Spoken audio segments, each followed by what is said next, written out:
நாம வாழ்ற இந்த உலகத்துல 16 வருடம் பசியே எடுக்காத, அதாவது ஒரு சொட்டு தண்ணி கூட குடிக்காம 16 வருடம் வாழ்ந்திருக்காங்க ஒரு பெண்மணி. அவங்கள குறித்தான அற்புதமான அந்த அதிசயமான தகவலை பத்தி தான் நாம இன்னைக்கு இந்த பதிவுல பார்க்க போறோம். சோ பார்க்க போறதுக்கு முன்னாடி நம்ம சேனல் ஃபர்ஸ்ட் டைம் பாக்குறீங்கன்னா சப்ஸ்கிரைப் பண்ணி வச்சுக்கோங்க. அப்பதான் நாம போற இது மாதிரி அற்புதமான தகவல் உங்களுக்கு தெரிஞ்சுட்டே இருக்கும். மேலும் நீங்க பண்ற ஒவ்வொரு சப்ஸ்கிரைபுக்கும் உங்கள் சார்பாக ஒவ்வொரு மரக்கன்றுகள் போன விஷயம் தெரிவிச்சு வாங்க இப்ப நம்ம வீடியோக்குள்ள போலாம். இந்த உலகத்திலே 16 வருடம் உணவும் நீரும் இல்லாம ஒரு பெண்மணி வாழ்ந்திருக்காங்க. அவங்க உலக கிண்ண சாதனை புத்தகத்துல இடம் பெற்றிருக்காங்க. சோ அவங்களுடைய முழு தகவலை நாம விளக்கமாகவும் விரிவாகவும் பார்க்கலாம். நாம உலகத்துல பாத்தீங்கன்னா முக்கியமான ஒரு விஷயம், எல்லாருக்குமே இன்னைக்கு இருக்கிற அந்த பரபரப்பான காலகட்டத்துல மக்கள் அப்படின்னு எல்லா ஜீவராசிக்கும், மக்கள் தவிர்த்து சொல்றேன், எல்லா ஜீவராசிக்குமே இந்த உலகத்துல உணவு அப்படின்ற ஒரு விஷயம் எல்லாருக்கும் தேவைப்படும். சோ எல்லா விலங்குகளுக்கும் தேவைப்படும், எல்லா பூச்சி இது மாதிரி எல்லா விஷயத்துக்குமே பாத்தீங்கன்னா உணவு அப்படின்ற ஒரு விஷயத்துக்காக தான் இந்த உலகமே இயங்கிட்டு இருக்கு அப்படின்னு நம்ம சொல்லலாம். ஸோ இதுக்காக தான் நம்ம மக்கள் பாத்தீங்கன்னா எவ்வளவு கஷ்டப்படுவாங்க. இப்போ வேலை அது இது அலைச்சல் அது விஷயம் நிறைய விஷயத்த சொல்லலாம், அப்படி சொல்லிக்கிட்டே போலாம்னு வச்சுக்கோங்களேன். நிறைய இடர்பாடுகள், நிறைய பிரச்சனைகள், இது எல்லாமே பாத்தீங்கன்னா இந்த கால் ஜான் வயிற்றுக்காகத்தான் அப்படின்ற மாதிரி நம்ம தமிழை கூட இலக்கிய ரீதியாக கூட நம்ம சொல்லலாம். ஸோ இந்த கால் ஜான் வயிற்றுக்காக நம்ம இவ்வளவு கஷ்டப்படுறோம் அப்படின்ற விஷயமா பார்க்கப்படுது. ஆனா இந்த உலகத்துல இருக்கக்கூடிய எத்தியோப்பியா அப்படின்னு சொல்லக்கூடிய ஒரு நாடு இருக்கு. இந்த நாட்டுல பாத்தீங்கன்னா ஒரு பெண்மணி இருக்காங்க. அவங்க பாத்தீங்கன்னா கடந்த 16 ஆண்டு காலமாக உணவே எடுத்துக்கல. அதாவது அவங்க சாப்பிடவே இல்லை. சாப்பிட மட்டும்தான் இல்லையான்னு பார்த்தா ஒரு சொட்டு தண்ணி கூட அவங்க குடிக்காம வாழ்ந்துட்டு இருக்குதா பார்க்கப்படுது. சோ இதனாலதான் அவங்க உலக கிண்ண சாதனை புத்தகத்துல இடம் பெற்றிருக்காங்க. சோ அந்த நபர் யாரு அப்படின்னு நம்ம முதல்ல பார்ப்போம். உலக நாடுகள்ல ரொம்ப சின்ன நாடு எத்தியோப்பியா அப்படின்னு சொல்லலாம். ரொம்ப வறுமை மிகுந்த நாடு தான் எத்தியோப்பியா நாடு. இங்க பாத்தீங்கன்னா 13 கோடி தான் அங்க இருக்கக்கூடிய மக்கள் தொகையா பார்க்கப்படுது. இப்படி இருக்கக்கூடிய மக்கள் தொகையில தான் அந்த எத்தியோப்பியா நாட்டுல பாத்தீங்கன்னா, நாம எத்தியோப்பியா நாட்டுக்கு போனோம்னு சொன்னா எத்தியோப்பியால இருந்து ஜிம்மா அப்படின்னு சொல்லக்கூடிய அந்த நகரத்துல இருந்து 4 மணி நேரம் கார்ல நம்ம பயணம் செஞ்சு போனா அமேயா அப்படின்னு சொல்லக்கூடிய ஒரு சிறிய கிராமம் இருக்கு.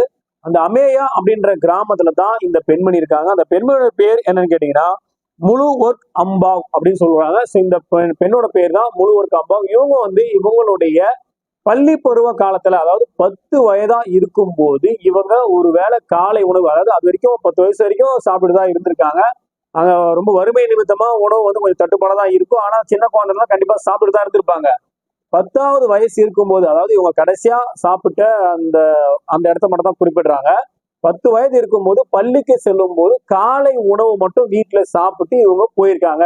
10 வயசுல அவங்க பள்ளிக்கு போகும்போது சாப்பிட்டு போன உணவு தான் கடைசி உணவு. ஆனா இன்னைக்கு அவங்களுக்கு 26 வயது ஆகுது. சோ அந்த பள்ளிக்கு போயிட்டு அவங்க திரும்பி வந்ததுல இருந்து அவங்களுக்கு பசி எடுக்கல. ஆரம்ப காலத்துல சின்ன குழந்தை ஏதோ பசிக்கல, சாப்பிடல, ஏதோ தெரிஞ்சோ தெரியாமலோ அப்படியே இருந்திருக்கலாம். ஆனா இது நாளாக நாளாக அவங்க வீட்டுல இருக்க சகோதரர்கள், அவங்க பேரண்ட்ஸ் இதெல்லாம் இருப்பாங்க இல்லைங்களா, எல்லாருமே ரொம்ப கவனமா பாக்குறாங்க. அவங்க அதிகமா சாப்பிடுறது இல்லை அப்படின்னு பார்க்கும்போது பார்த்தா அவங்க சாப்பிடுறதே இல்லை. அவங்க கேட்டா அவங்களுக்கு பசிக்கல. ஸோ அங்க ஏற்கனவே உணவு பஞ்சம். ஸோ அவங்க சாப்பிடாம இருக்காங்கன்றத அப்படியே விட்டாங்க. அவங்க கேஷுவலா இருக்காங்க. இது என்ன விஷயம் ஏது விஷயம் அப்படின்னு மருத்துவ ரீதியா அவங்க போய் டாக்டர் எல்லாம் அணுகி பார்க்கும்போது எந்த ஒரு மாற்றமும் அவங்க உடம்புல ஏற்படல. எந்த ஒரு பலகீனமும் அவங்கள தாக்கல. அதாவது பலகீனமாயிடும். ஸோ ஒருவேளை உணவு சாப்பிடலாம் கூட நம்மளுக்கு டயர்ட் ஆயிடுது, ஐயோ ரொம்ப டயர்ட் ஆயிடுச்சுப்பா, என்னால சாப்பிடவே என்னால இருக்கவும் முடியாதுப்பா, அப்படிப்பா நம்ம சொல்லுவோம். ஒரு நாளுனாலும் கொஞ்சம் சமாளிப்போம். ஆனா இவங்க கடந்த 16 ஆண்டு காலமாக இவங்க சாப்பிடாம இருக்காங்க. சோ அங்க இருக்கக்கூடிய பெரிய பெரிய மருத்துவர்கள்லாம் இவங்க கூட போய் காட்டுறாங்க. அவங்களுக்கு உடம்புல எந்த பிரச்சனையும் இல்லை. அவங்க ரொம்ப அதாவது நார்மல் ஒரு பர்சன் எப்படி இருப்பாங்களோ அப்படிதான் அந்த பெண்மணி இருக்காங்க. ஆனா இப்ப வரைக்கும் அவங்களுக்கு எந்த ஒரு பிரச்சனையும் ஆகல. இது என்ன ஏதுன்னு ஒண்ணும் புரியல. இதுக்கு அடுத்த கட்டமா என்ன பண்றாங்க கேட்டீங்கன்னா, பல வெளிநாடுகள் இருக்கக்கூடிய மருத்துவர், நம்ம இந்தியாவை சேர்ந்த மருத்துவர் எல்லாம் கூட பாத்தீங்கன்னா அவங்கள போய் செக் பண்றாங்க. என்ன ஒரு விஷயம், இவங்க இத்தனை வருஷமா சாப்பிடாம இருக்காங்கன்னா எப்படி சாப்பிடாம இருக்க முடியும் அப்படின்னு செக் பண்ணி பார்க்கும்போது அவங்கள ஸ்கேன் பண்ணியும் பாக்குறாங்க. மருத்துவ ரீதியா இப்போ நவீன டெக்னாலஜி உங்களுக்கு நான் சொல்ல வேண்டியதே இல்லை. எல்லா வித டெக்னாலஜியை பயன்படுத்தி அவங்கள பரிசோதிச்சிருப்பாங்க. அப்படி பரிசோதிக்கும் போது அவங்க ஸ்கேன் பண்ணி பாக்குறாங்க, அவங்க குடலுக்குள்ள எந்த வித உணவும் இல்லை, அவங்களுடைய சிறுநீர் பையிலையும் தண்ணி இல்லை. அதாவது டோட்டலா அவங்க உடம்புக்குள்ள ஃபுட்டுன்ற ஒரு விஷயமே இல்லை. இதனால கடந்த 16 ஆண்டு காலாக அவங்க பாத்தீங்கன்னா சிறுநீர் கழிக்கவோ மலம் கழிக்கவோ, அதாவது 1 பாத்ரூமோ 2 பாத்ரூமோ எதுவும் அவங்க பயன்படுத்தல. அதாவது உள்ள ஃபுட்டு போனா தானே அவங்க வெளியே இன்புட் போனா அவுட்புட் வரும். ஸோ இன்புட்டே இல்லைன்னு போது அவுட்புட் சுத்தமா இல்லை, சுத்தமா ட்ரையா இருக்கு, சுத்தமா கிளீனா அவங்க ஸ்டமக் இருக்குதா பார்க்கப்படுகின்றது. சோ நாம சொல்ற இந்த 16 வருடம் அவங்க சாப்பிடாத இருந்த ஒரு பெண்மணி இந்த உலகத்துல அப்படின்னு நம்ம சொல்ற இந்த விஷயம் பாத்தீங்கன்னா கேட்கும் போது உங்களுக்கு என்ன ஏதோ கம்பி கட்டுற கதையா அளந்து விடுறான் அப்படின்னு நீங்க நினைக்கலாம். சோ கண்டிப்பா அது மாதிரி எந்த ஒரு விஷயமும் இல்லை. ஏன்னு கேட்டா நம்ம 100% உண்மையான தகவலை மட்டும் தான் பதிவு பண்ணுவோம். இந்த விஷயம் வந்து பாத்தீங்கன்னா இதுக்கு அடுத்தபடியா உலக கிண்ண சாதனை புத்தகத்துல இவங்களுடைய பெயர் இடம்பெற்றிருக்கு. இது ஒரு வாழ்நாள் சாதனையாவும் போட்டிருக்காங்க. அதாவது 16 வருடம் இப்ப வரைக்கும் ஸ்டில் நவ் அவங்க இதுக்கப்புறம் எத்தனை வருஷம் அவங்க உயிரோட இருப்பாங்களோ அத்தனை வருஷமா அவங்க சாப்பிடாம இருந்தாலும் அந்த ரெக்கார்டும் போடுவாங்க. சோ 16 வருடம் இப்ப வரைக்கும் அவங்க சாப்பிடாம தண்ணி குடிக்காம உலகத்துல ஒரு பெண் வாழ்றாங்கன்னு சொன்னா அது இந்த முழுவொர்க் அம்பாவ் அப்படின்னு சொல்லக்கூடிய இந்த பெண்மணி தான். சோ இந்த பெண்மணி அந்த ரெக்கார்டை பண்ணதாலதான் இந்த விஷயமே வெளியே வருது, வெளி உலகுக்கு தெரிய வருது. சோ இந்த முழுவொர்க் அம்பாவ் வந்து பாத்தீங்கன்னா மருத்துவ ரீதியா 3 ஆண்டுகளுக்கும் மேலாக வந்து பாத்தீங்கன்னா மருத்துவர்கள் வந்து அவங்களுடைய சோதனை, அதாவது பாத்தீங்கன்னா நம்ம சொல்லிக்கிட்டே இருந்தாங்க, அவங்க சொல்றாங்க இவங்க சொல்றாங்க அவங்க சாப்பிடவே இல்லை ரொம்ப நாளா சாப்பிட அப்படின்னு சொல்லுவாங்கல்ல. சோ இந்த விஷயத்தெல்லாம் விட்டுருங்க. மருத்துவர்களே, அதாவது கத்தார், துபாய், இந்தியா இது சேர்ந்த மருத்துவர்களே வந்து பாத்தீங்கன்னா ஒரு ஆராய்ச்சியே பண்றாங்க. அவங்கள வச்சு ஆராய்ச்சி பண்றாங்க. அந்த முழு அம்பாவ் சொல்றாங்களா அந்த நபரை வச்சு, அந்த பெண்மணியை வச்சு ஆராய்ச்சியை மேற்கொள்றாங்க. ஏன்னா எப்படி சாப்பிடாம இருக்க முடியும்? அப்படி சாப்பிடாம இருந்தா இவங்களுக்கு உண்டான ஆரோக்கியம் எங்கிருந்து கிடைக்கும்? வலு சத்து எங்கிருந்து கிடைக்கும்? எல்லாம் சாப்பிட்டதுனால சத்தா இருக்க முடியும் அப்படின்னு நம்ம வீட்டுல சொல்லுவாங்க இல்லையா? சோ அந்த சத்து இவங்களுக்கு எங்கிருந்து வரும்? எதுவுமே உணவு எடுத்துக்கல சொன்னா இவங்க உடம்பு எப்படி டெவலப் ஆகும், எப்படி எப்படி நடக்குது அப்படின்ற விஷயமும் ஒரு அறிவியல் ரீதியா ஒரு கேள்விக்குறி. ஸோ எல்லாரும் பரிசோதிச்சு பாக்குறேன், அவங்க முழு ஆரோக்கியத்தோட தான் இருக்காங்க, வளர்ந்துட்டும் இருக்காங்க, வளர்ந்துட்டாங்க. 10 வயசுல இருந்து 26 வயசு வரைக்கும் அவங்க வளர்ச்சி அடைஞ்சிட்டாங்க. ஆனா ஆரோக்கியமா இருக்காங்க அப்படின்னு மருத்துவர் வந்து ஸ்தம்பிக்கிறாங்க. என்ன நடக்குது அப்படின்ற விஷயமே ஒரு புரியல. மருத்துவத்துக்கு அடுத்ததா ஏதோ ஒரு விஷயம் இருக்கு அப்படின்றது இதுல நல்ல தெளிவா தெரிகின்ற விஷயமா பார்க்கப்படுது. சோ ஆரம்ப காலகட்டத்துல மருத்துவர் வந்து அவங்க விசாரிக்கும் போது சின்ன வயசா இருக்கும் போது சும்மா போய்க்கு நம்ம சொல்லுவேன், சாப்பிட்டியாப்பா, என்னப்பா பசிக்குதா இல்ல சாப்பிட்டே இல்லையாப்பான்னு கேட்கும்போது நம்ம சொல்லுவோம் நான் சாப்பிட்டேன் அப்படி சமாளிச்சுப்போம் இல்லைங்களா வீட்டுல. அது போல இவங்க ஒவ்வொரு ஆரம்ப காலத்துல நான் சாப்பிட்டேன் அப்படி சொல்லிட்டு இருந்தாங்களாம். அப்புறம் போக போகதான் இவங்களுக்கு அந்த ஒரு விஷயமே தெரிய வருது. இவங்க வந்து சாப்பாடே நமக்கு தேவைப்படல, இனிமே நமக்கு பசியே எடுக்கல, நம்ம சாப்பிட வேண்டியது இல்லை, தண்ணி கூட குடிக்க வேண்டியது தான் இது பெரிய ஆச்சரியமான விஷயம். இதற்கு பிறகு அவங்களுக்கு வந்து பாத்தீங்கன்னா எல்லா பெண்மணிக்கும் நடக்கிறா போல வழக்கம் போல அவங்களுக்கு திருமணமும் பண்ணிருக்காங்க. இதுதான் ரொம்ப ஆச்சரியமான விஷயம். சோ அவருக்கு ஒரு கணவர் இருக்காரு. திருமணம் ஆனதுக்கு பிறகு இவங்க கர்ப்பமாயிருக்காங்க. கர்ப்பமானா சோ அந்த கர்ப்பத்தில் இருக்கக்கூடிய குழந்தைக்கும் உணவு தேவை. இவங்க சாப்பிட்டாதான் அங்க உணவு போகும், ஊட்டச்சத்து கிடைக்கணும்.